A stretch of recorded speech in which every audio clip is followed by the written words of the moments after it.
Hello everyone, कैसे हो आप सब। आई होप कि आप सब अच्छे होंगे। हम पढ़ रहे थे यूनिट 6, जिसमें हम उपन्यास कर रहे थे यूनिट 6 में। अब हम इनके उपन्यासों को कालक्रम से देखते हैं और उनके लेखकों को भी। पहले हमारा उपन्यास आता है देवरानी जेठानी की कहानी, जो 1870 ईस्वी में प्रकाशित हुआ था।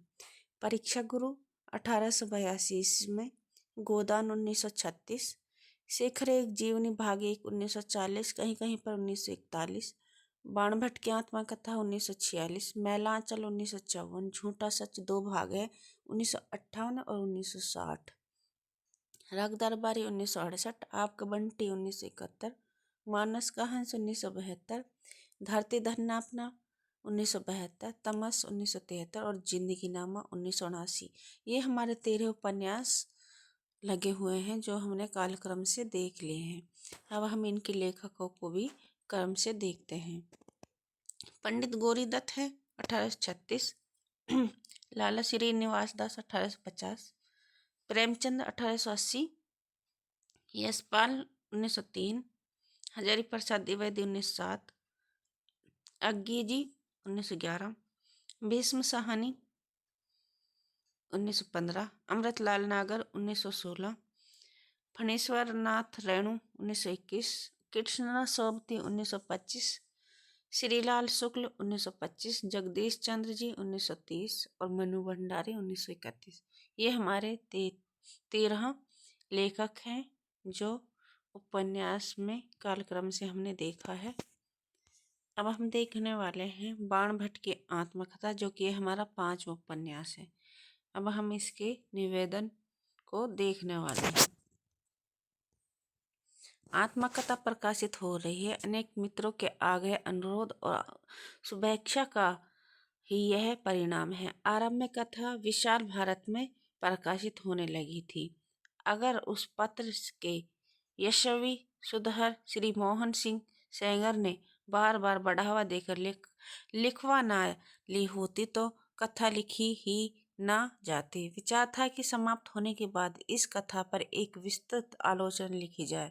समय के अभाव में ऐसा नहीं हो सका। सहृदय पाठकों के लिए यह कार्य छोड़ दिया गया। एक विशेष अभिप्राय से रविंद्रनाथ की एक कविता का भाव इसमें एक स्थान पर छोड़ दिया गया था।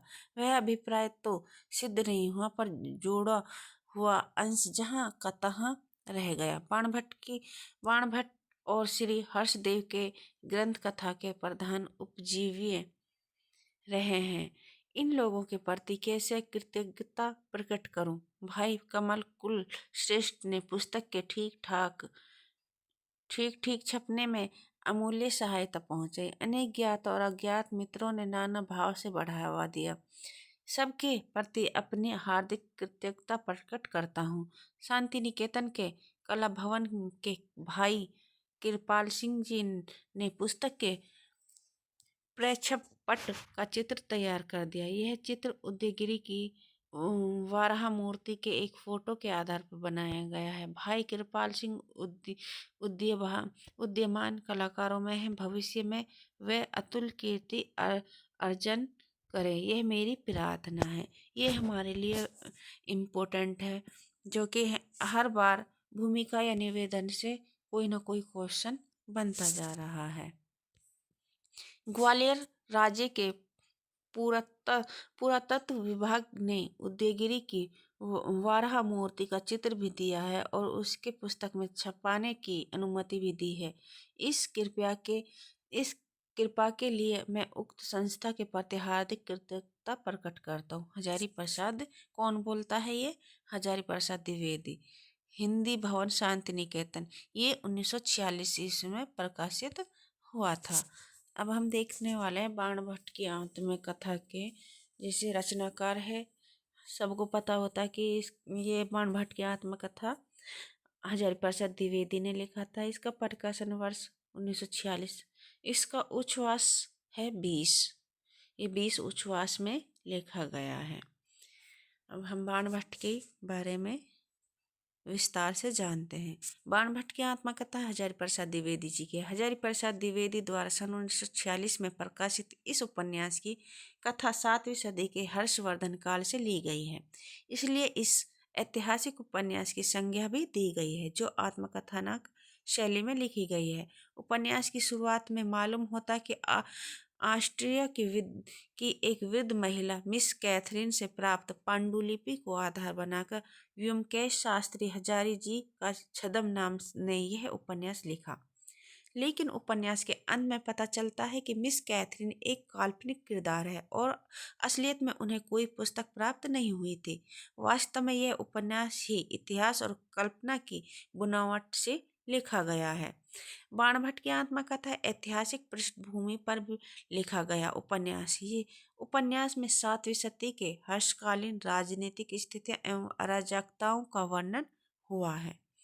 इस उपन्यास के कथानक इतिहास में की पृष्ठभूमि ली गई है, से सब कुछ कल्पना के आधार पर पढ़ा गया है। यह उपन्यास हर्षचरित नामक संस्कृत ग्रंथ को उपजीव्य नाम बनाकर लिखा गया है।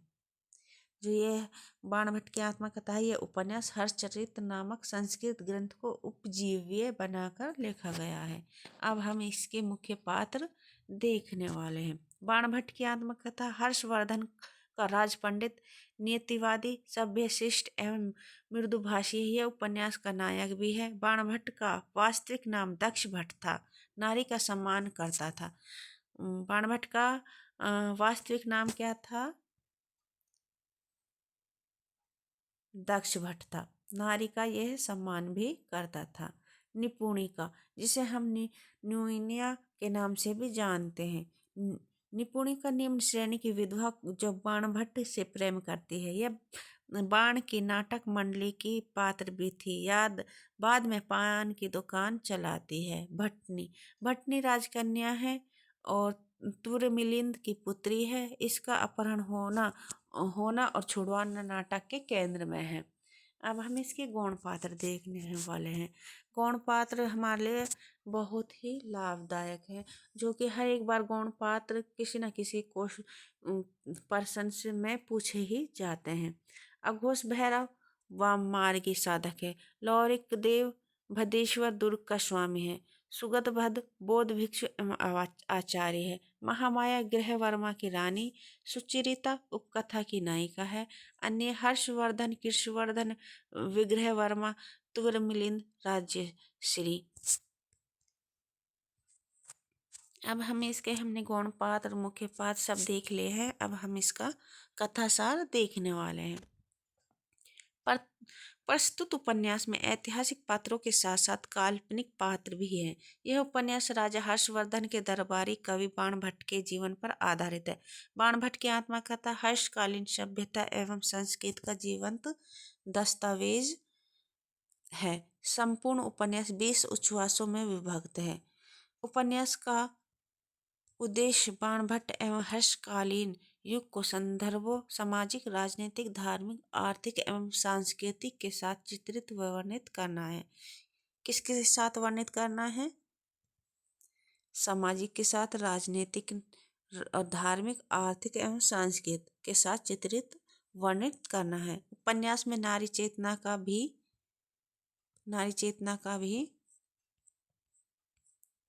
सुंदर आख्यान है। इसमें उदात्त प्रेम का वर्णन हुआ है। बाणभट्ट स्वयं स्त्रियों के प्रति गहरा सम्मान रखता है। वास्तव में बाणभट्ट के द्वारा हम हजारी प्रसाद द्विवेदी के स्त्री संबंधी विचारों को भी समझते हैं।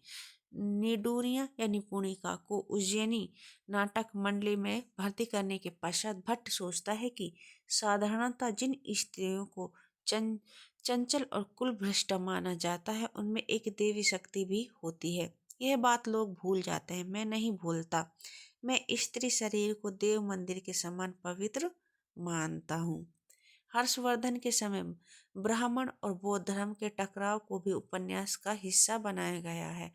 हर्षवर्धन बौद्ध था, लेकिन वह ब्राह्मणों को भी राज्य में संरक्षण देता था और समन्वय का हिमायती था। सन 1946 ईस्वी में लिखा यह उपन्यास शायद स्वतंत्र भारत की ओर इसी समन्वय की आशा से देख रहा था। उपन्यास मानव धर्म को सबसे बड़ा धर्म बताता है। एक प्रसंग आता है जब बाणभट्ट को नदी पार करते समय वराह की मूर्ति और भटनी में से किसी एक को बचाना होता है तो वह भटनी को बचाता है। रमेश कुंतल मेघ ने भौगोलिक मात्राओं को आधार बनाकर उपन्यास के कथानक को 5 भागों में बांटा है। हमारा पहला चरण है स्थानेश्वर में बाणभट्ट और निपुणिका की भेंट होती है। वहाँ निपुणिका बाणभट्ट से कहती है कि छोटे राजकुल में भटनी बंदनी है, वहाँ से उसे किसी तरह निकालना होगा। इसके बाद बाण और स्त्री वेश में जाकर उसे छुड़ा ले आता है। ये हमारा पहला चरण है। दूसरे चरण में देखते हैं, इसके बाद बाणभट्ट भटनी और निपुणिका को वह गंगा मार्ग से नौका द्वारा मगध ले जाता है। चुनार के किले पास उसकी नौका पर कुछ डाकुओं का हमला होता है। कहाँ पर होता है? चुनार के किले के पास उसकी नौका पर डाकुओं का हमला होता है। ये हमारी ये लाइन है दूसरे चरण में हमारे लिए बहुत ही इम्पोर्टेंट है, हमें ये कॉपी पर नोट कर लेना है।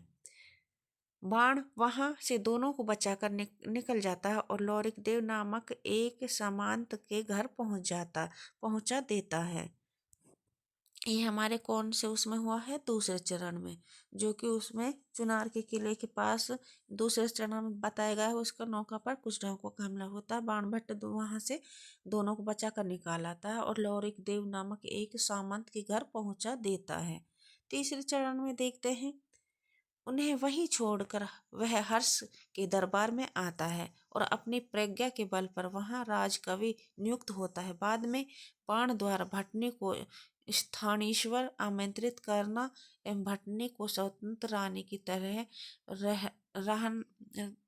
रहना पाया जाता है। ये हमारा तीसरे चरण में बताया गया है। चौथा चरण है, यह चरण भटनी के महत्व को प्रतिपादित करता है। वह आमंत्रित की रक्षिता शक्ति है, उसी के कारण भारतवर्ष की रक्षा हो सकती है। ये हमारा कौन सा चरण है? चौथा चरण में आता है। पांचवा चरण, हर्ष के दरबार में बाणभट्ट भटनी और निपुणिका का आना तथा वहां रत्नावली नाटिका का मंचन होना है। इसी नाटक के अंत में मंच पर निपुणिका के प्राणों का अंत हो जाता है। अंत में बाणभट्ट उद्देश्य प्राप्ति हेतु भटनी को तुर्य मिलिंद के यहाँ पहुंचाने जाता है। पांचवें चरण में हम देखते हैं, हर्षवर्धन के दरबार में भटनी भी आती है, बाणभट्ट भी आते हैं, भटनी और निपुणी का आना है। और रत्नावली नाटिका का मंचन किसका 5वें अंक में किसका होता है? रत्नावली नाटिका का मंचन होता है। इसी नाटक के अंत में मंच पर निपुणिका होती है, जो निपुणिका या न्यूनया बोलते हैं कि उसके प्राणों का अंत हो जाता है। और बाद में बाणभट्ट उद्देश्य प्राप्ति है तो भटनी को तुर्य मिलिंद के वहां पहुंचाने जाता है। अब हम इसके प्रमुख उदाहरण देखते हैं। भावी जीवन की रंगीन कल्पना में डूबते उतरते मनुष्यों को आसपास देखने की फुर्सत कहाँ होती है। साधारणतः जिन स्त्रियों को चंचल और कुलभ्रष्ट माना जाता है उनमें एक देवी शक्ति भी होती है, यह बात लोग भूल जाते हैं। लज्जा तो तरुणियों को स्वाभाविक अलंकार है। इन्हें हमें प्रमुख उदाहरण है जो हमें इनको ध्यान से पढ़ना है। आगे देखते हैं, चिंता में निगमन मनुष्य अंधा होता है, बुद्धिमान की नीति मौन होती है। किसके हैं? बाणभट्ट के, ये बाणभट्ट के कथन हैं। आगे देखते हैं, तर्क से विद्वेष बढ़ता है, विद्वेष से हिंसा पनपती है और हिंसा से मनुष्य का विध्वंस होता है। ये आचार्य पद का है। इस ब्रह्मांड का प्रत्येक अणु देवता है। देवता ने जिस रूप में तुम्हें सबसे अधिक मोहित किया है उसी की पूजा कर। ये बाबा का है, ये कथन बाबा का है। जब तक तुम पुरुष और स्त्री का भेद नहीं भूल जाते तब तक तुम अधूरे हो, अपूर्ण हो, आसक्त हो। ये भी बाबा का उदाहरण है या कथन है। पुरुष निसंग है, स्त्री आसक्त है। पुरुष निर्द्वंद है, इसी स्त्री द्वंद्वमुखी। पुरुष मुक्त है, स्त्री बद्ध है। पुरुष स्त्री को शक्ति समझकर ही पूर्ण हो सकता है, पर स्त्री स्त्री को शक्ति समझकर अधूरी रह जाती है। ये महामाया का कथन है। आगे देखते हैं, स्त्री प्रकृति है, वत्स है, उसकी सफलता पुरुष को बांधने में है, किंतु सार्थकता पुरुष की मुक्ति में है। ये भी महामाया का है। डरना किसी से भी नहीं, गुरु से भी नहीं, मंत्र से भी नहीं, लोक से भी नहीं, वेद से भी नहीं। ये अघोर भैरव का है। डरना किसी से भी नहीं, गुरु से भी नहीं, मंत्र से भी नहीं, लोक से भी नहीं, वेद से भी नहीं। इन चारों में ये अघोर भैरव ने चारों को बताया है। आगे देखते हैं, और अघोर भैरव का यह कथन है, मानव देह केवल दंड भोगने के लिए नहीं बनी है। आचार्य सुचरिता, ये सुचरिता का कथन है। धर्म की रक्षा अनुनय विनय से नहीं होती, शास्त्र वाक्यों की संगति लगाने से नहीं होती, वह होती है अपने को मिटा देने से। मृत्यु का भय माया है। ये किसका है? महामाया का। स्त्री के दुख इतने गंभीर होते हैं कि उसके शब्द उसका 10 मास भी नहीं बता सकते। ये भी बाणभट्ट का कथन है। दुख तो केवल मन का विकल्प ही है। मनुष्य तो नीचे से ऊपर तक केवल परमानंद स्वरूप है। ये योगी जी का है।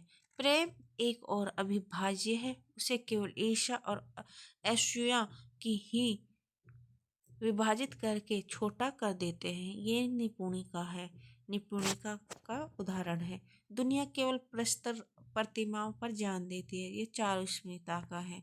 अपने को निशेष भाव से देना ही वशीकरण है। ये भी निपुणिका का कथन है। मैं स्त्री शरीर को देव मंदिर के समान पवित्र मानता हूँ। किसका कथन है? किसका उदाहरण है? बाणभट्ट का। मैं स्त्री शरीर को देव मंदिर के समान पवित्र मानता हूँ। ये हमने देखा आचार्य प्रसाद द्विवेदी जी का बाणभट्ट की आत्मकथा, जो 1946 ईस्वी में प्रकाशित हुई थी। और ये कितने इसमें 20 उच्छ्वास में बताया गया है। ये हमने अपना पूरा बाणभट्ट की आत्मकथा का उपन्यास पढ़ लिया है।